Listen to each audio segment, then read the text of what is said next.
limpak-limpak po yung kinikita ng mga kurakot pala. Billions. And they're stealing, some of them are stealing 1 billion a year, more than. And So- if you're stealing 1 billion a year, you're stealing 2.7 million a day. Wow. And alam mo ba yung dimension ng 1 billion?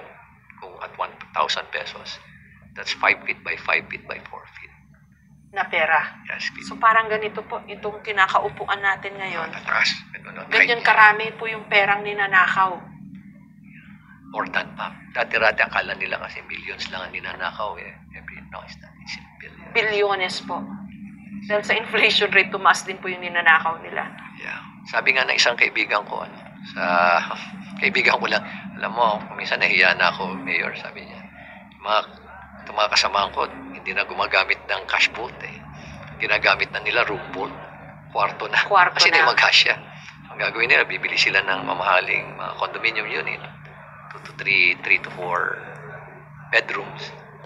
Tapos yung isang bedroom, convert nila into a room boat.